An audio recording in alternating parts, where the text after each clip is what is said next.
İyunun 13-ünə keçən gecə İsrailin İrana qarşı başlatdığı hava hücumlarına İranın cavab verməsi ilə regionda gərginlik ötən gecə pik həddinə çatıb.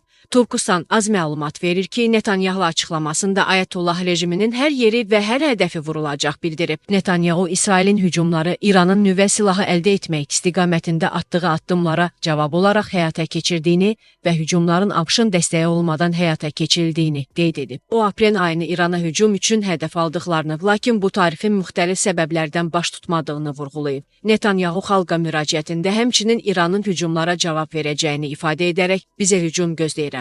Çox ciddi hücum dalğaları ola bilər deyib. Tezliklə Tehran səması üzərində ölkəmizin hərbi hava qüvvələrinə məxsus təyyarələri görəcəksiniz. Bunu İsrailin baş naziri Benyamin Netanyahu bildirib.